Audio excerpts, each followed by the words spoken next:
Not every franchise movie has to be a masterpiece, but it does need to justify why it exists. That is where I am with Supergirl. After Masters of the Universe and The Mandalorian and Grogu, this is another one of those big familiar title movies that feels aimed at a wide audience. Longtime fans, younger viewers, and people who just want something fun at the theater. So the question is not just, is Supergirl good? The better question is, does it give the DCU momentum, or does it feel like another safe franchise entry trying to not upset anybody? Hey everyone, welcome back to A Constantly Racing Mind, where every frame tells a story. I'm Rob, and around here we talk sci-fi, horror, action-adventure, prop culture, and all things geek. So today we are talking about Supergirl, the newest entry in the DCU. The first half will be non-spoiler, be a non-spoiler review. I'm not getting into major plot turns, character reveals, or ending details. Then I will give fair warning when it's spoiler time.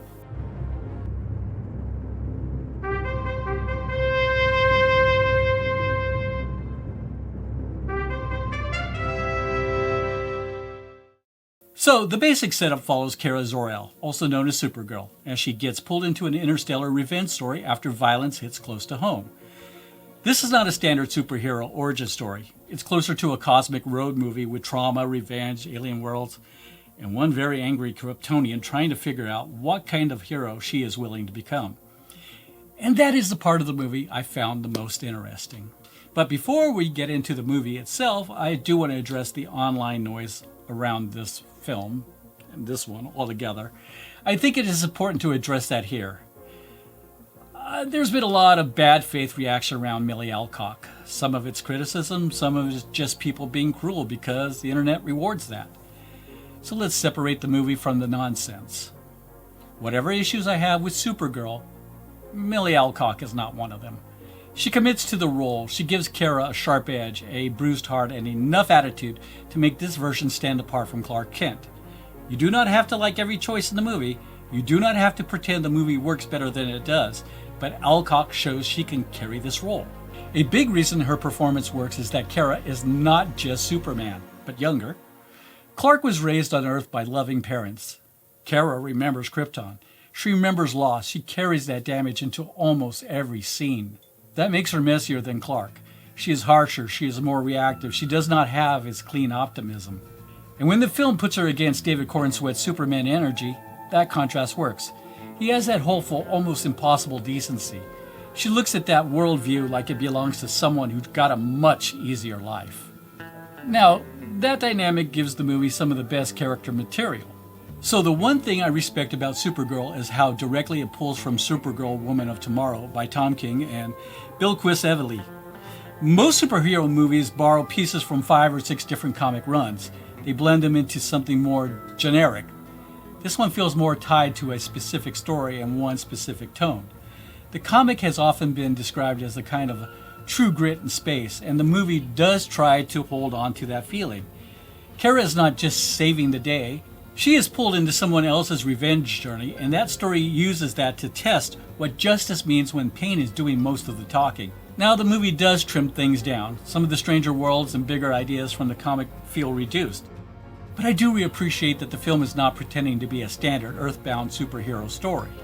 The biggest addition here is Jason Momoa as Lobo, and honestly, he gives the movie a needed burst of energy. Momoa is not disappearing into the role so much as he is weaponizing the version of himself audiences already know. It is loud, physical, chaotic, and a bit ridiculous. But for this character, that works. The movie can get heavy and self-serious in spots, and Lobo cuts through that. It gives the film a rougher texture and a jolt of personality when it needs one.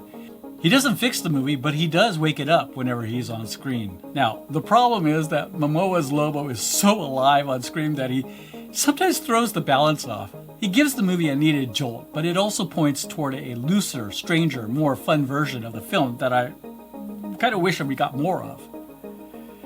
Now, here is where the movie starts to lose me. The biggest problem with Supergirl is not that it's awful. Is that much of it feels safe, familiar, and oddly flat. It has the shape of cosmic adventure. It has a damaged hero. It has strange location. It has a revenge plot. It has a loud wildcard character. On paper, that should be enough. But too often the movie feels like a below-average version of something like Guardians of the Galaxy without the same wit, rhythm, visual weirdness, or emotional control. The villain is not strong enough. Some of the action is too shaky and hard to track, and the film sometimes feels like it is checking off pieces of a franchise movie instead of building its own identity. And that is important because the DCU needs momentum right now. It does not need every movie to reinvent the genre. It does need each movie to feel like it has a reason to exist beyond keeping the machine moving. And Supergirl only gets part of the way there. From a production standpoint, this is where Supergirl becomes a very mixed movie. Craig Gillespie handles the smaller character moments better than the large-scale superhero material. And that kind of makes sense because he has a strong background with character-driven stories, and you can feel that in the way he approaches Kara when the movie slows down and lets her be messy, angry, and wounded. But once the film moves into the bigger cosmic action, the direction feels less steady.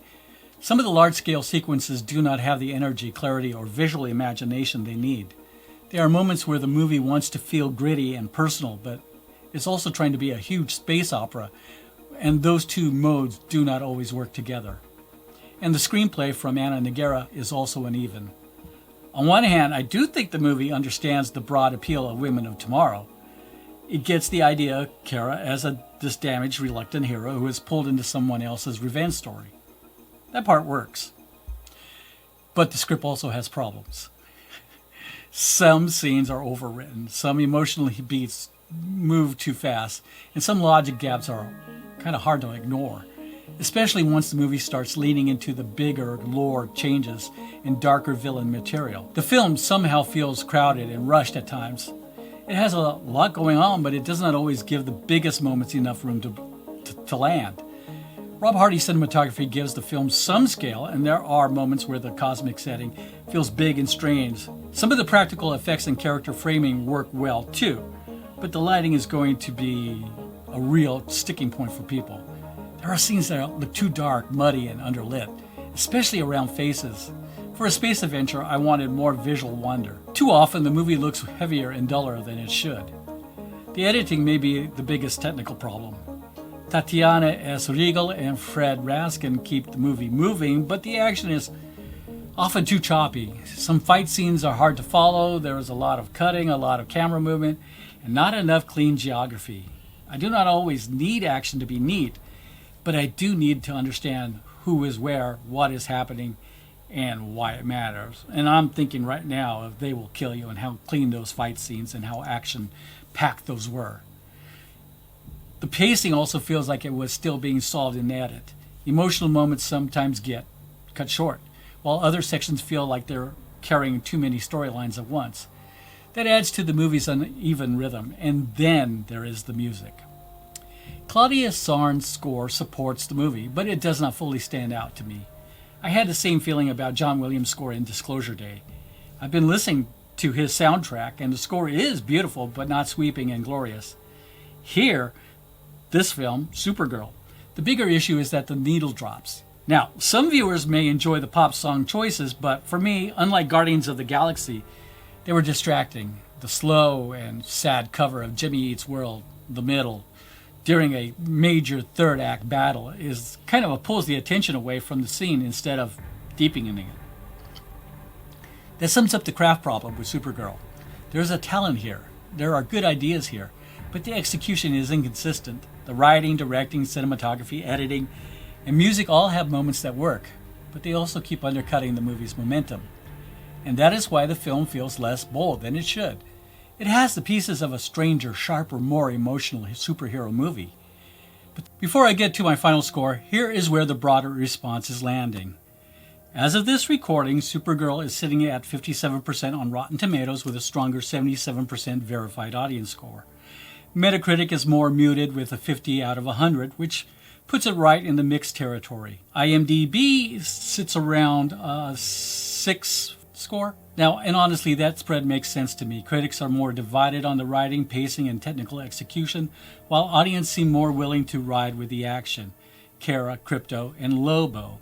Box office numbers have not fully posted yet, but the reported production budget is around $170 million. If you wanted the non-spoiler review, this is your place to jump out. Right now, Supergirl is not a disaster. It is not the bold next step the DCU probably needed. Milly Alcock works, Jason Momoa brings life to the movie, and Kara and Clark contrast gives the film real character value. But the movie around them is more uneven than exciting. It has good pieces, but not enough shape. It wants to be cosmic, emotional, rough, and fun. But it does not fully commit to any one of those lanes long enough to become great. And the movie has enough interesting pieces to be worth discussing, but it is also messy, uneven, and some of the biggest choices are going to divide people. So spoilers are starting now.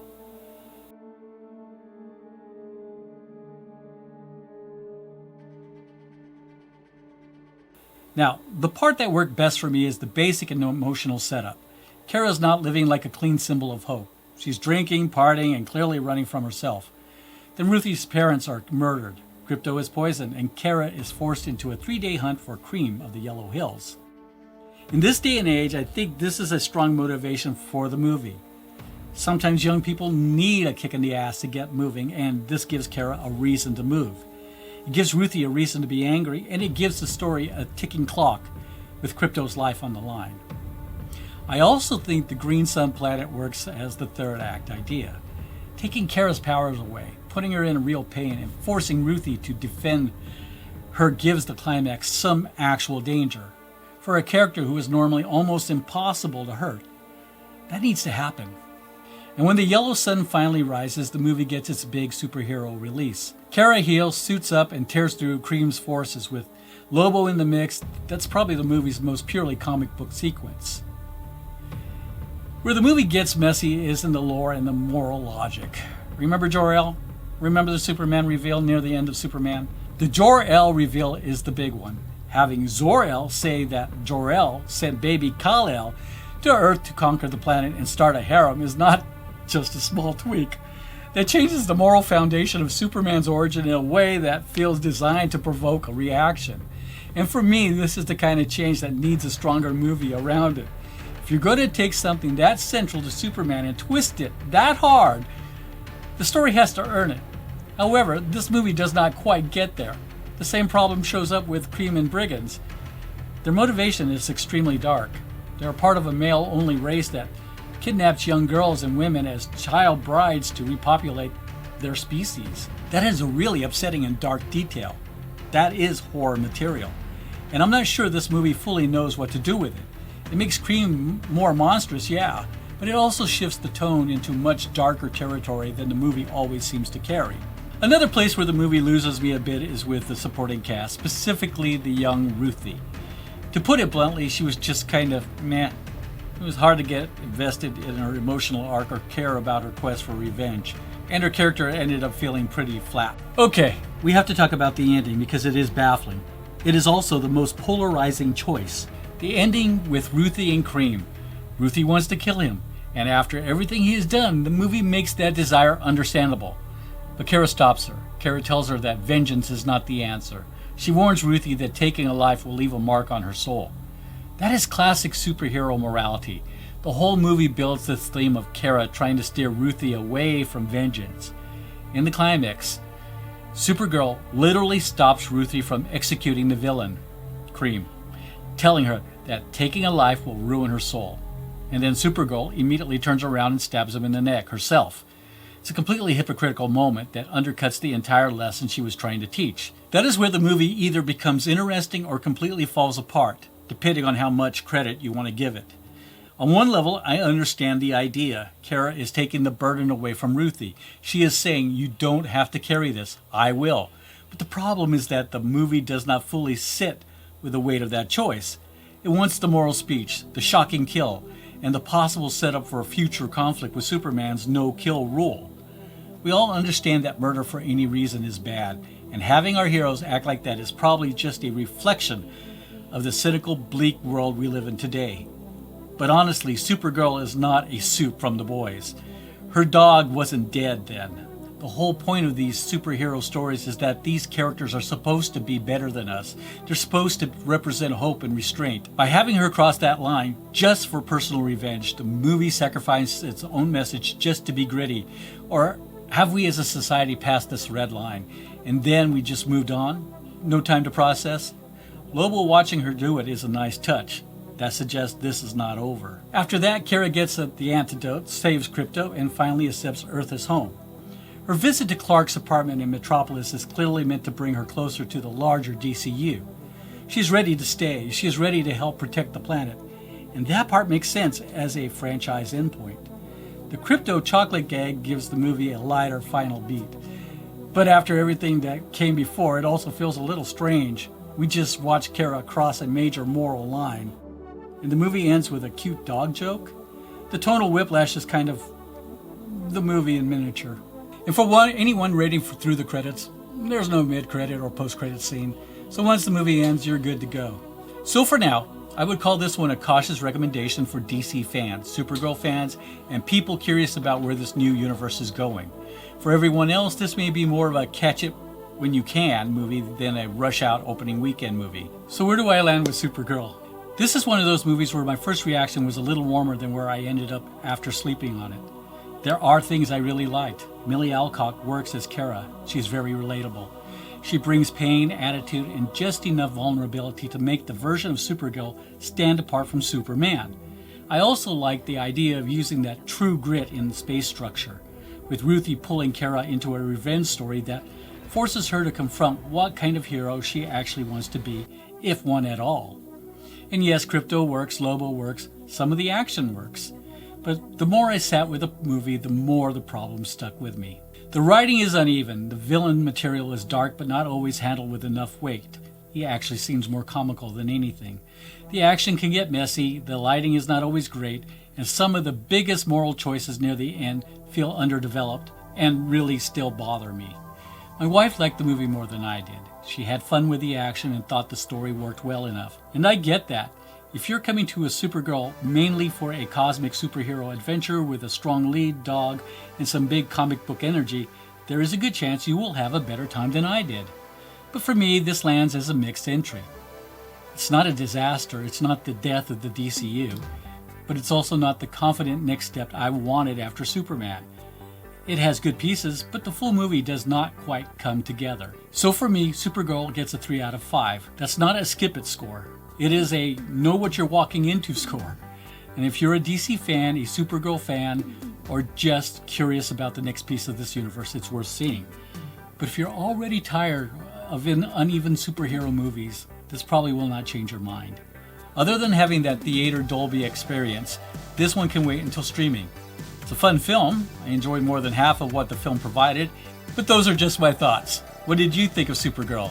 Did this make you more confident in the DCU, or did it feel like another safe franchise entry? So is Supergirl worth your time? If you want to see a great performance from Milly Alcock, it's a solid matinee watch. Just don't expect a genre-defining masterpiece. What did you guys think? Let me know down in the comments. And if you like movie reviews, ending explained videos, and genre talk across sci-fi, horror, action, adventure, pop culture, and all things geek, hit like, subscribe, and stick around. Also, check out the Intelligent Filmgoers apparel through the link in the description. And if you're heading to the theater, don't forget the Run P app. Thanks for watching A Constantly Racing Mind, where every frame tells a story. I'll see you in the next one. Take care.